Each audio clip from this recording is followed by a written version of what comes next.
Nathaniel. Okay. Sorry, guys, no death and destruction here, but it comes pretty close. I came across these crazy obsessions, and because they are too disturbing for words, and at the same time they had me dying laughing, I had to make a video about it, combined with my illustrations. Hope you guys like it. This is the story of Nathaniel, a man from Arkansas, and his one true love, a 1998 Chevy Monte Carlo named Chase. Nathaniel is what's known as an objectophile, or someone who is sexually attracted to inanimate objects. In a TLC documentary, he described the moment he first saw Chase in a showroom as love at first sight. For him, this isn't a joke. This is a serious, committed relationship. He talks to Chase, and he claims Chase talks back to him, telepathically. I mean, my car just makes a weird rattling noise when I go over 60. It doesn't tell me about its day. They even have a favorite song, REO Speedwagon's Can't Fight This Feeling. You can't make this stuff up. But it goes way beyond just talking and listening to music. Nathaniel is physically intimate with his car. He kisses it, he caresses it, he lies underneath it just to feel close to it. In the documentary, he openly describes having a sexual relationship with the car, even detailing his favorite positions. He'll press his body against the fender or insert himself into the tailpipe. No joke, I'm serious. He sees it as making love to his partner. Most guys are into horsepower, but this guy is into horsepower. It gives a whole new meaning to the term exhaust fetish. What's so wild about this is how genuinely he believes in the relationship. He's not playing a character. In his mind, Chase is a sentient being with a personality, and they are a couple. It's a level of obsession that is so far beyond what most of us can comprehend that it becomes almost darkly fascinating. It's a love story, just with a lot more motor oil and, presumably, some very confused mechanics. Gaëlle Engel. Okay, so a guy being in love with his car is one thing.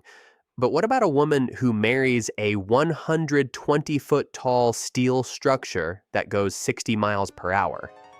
Meet Gaëlle Engel, a French woman who takes objectophilia to a whole new level.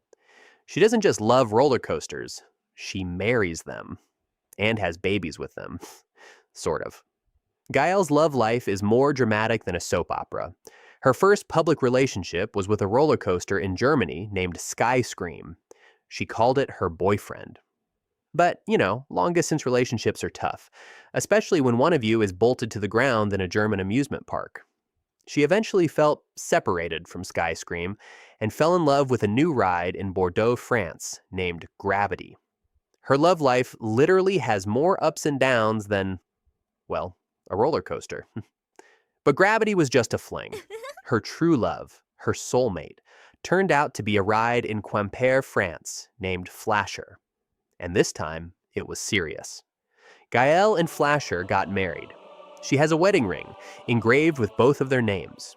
She even claims they have children together, in the form of small model versions of the roller coaster that she builds herself. Can you imagine the family photos? Just her standing next to a giant steel structure holding a tiny plastic version of it. It's brilliant.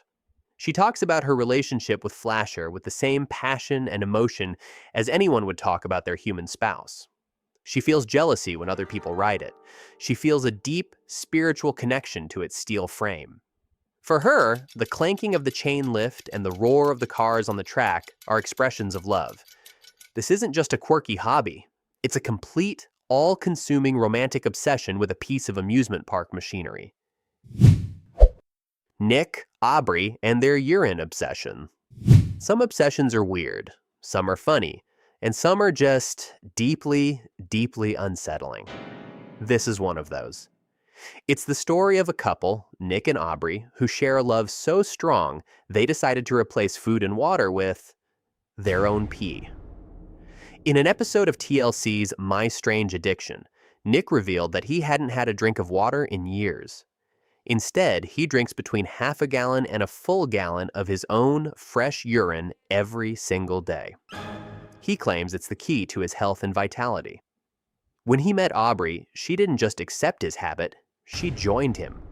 She said it felt very natural to give up food and start drinking urine. Within 2 days of meeting him, she was drinking his. Talk about moving fast in a relationship. Most people wait a few weeks before they even share a Netflix password. But it doesn't stop at drinking. They also bathe in it. In the show, they demonstrate how they collect their urine and then pour it over themselves in the shower. Nick even describes the smell as being like buttery popcorn. Huh? I've had buttery popcorn. It does not smell like that. Not even close. I don't know what kind of messed up popcorn he's been eating, but that ain't it. A doctor on the show expresses serious concern, explaining the health risks of consuming what is essentially the body's liquid waste. But Nick and Aubrey are completely unfazed. They believe they are on a higher plane of existence, nourished by their own bodies in a perfect closed-loop system. They say love is a closed loop. For them, it's a very closed loop. This is a shared delusion, a bizarre folie à deux where two people reinforce each other's most extreme beliefs. The image of a couple toasting with glasses of their own urine is one of the most profoundly disturbing things you will ever see. Keyshia and the Dirty Diapers. Well, how can I say this in a polite way? This next case is pungent.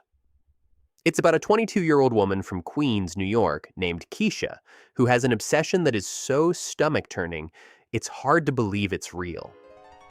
Keyshia is addicted to sniffing and chewing on used, dirty baby diapers. And she's not picky. In fact, she prefers them soaked in urine. The heavier, the better. According to her episode of My Strange Addiction, she had collected over 25,000 dirty diapers. That's a lifetime supply for 6 babies. She keeps them everywhere. In her drawers, in her purse, in the kitchen while she's cooking, next to her bed, and even in the trunk of her car. Whenever she needs a fix, she just reaches for a diaper, takes a deep sniff, and sometimes gives it a little chew. She's really taking reduce, reuse, recycle to a whole new, horrifying level. The most unsettling part, at the time the show was filmed, Keyshia was pregnant. She was carrying her own child while simultaneously being addicted to the smell and taste of other children's waste.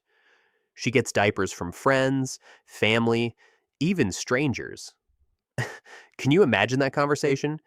Hey, you done with that? Can I have it? It's insane. She describes the smell as sweet, like candy. I've been around babies. It does not smell like candy. This isn't just a strange habit. It's a full-blown, all-consuming obsession that has taken over her life.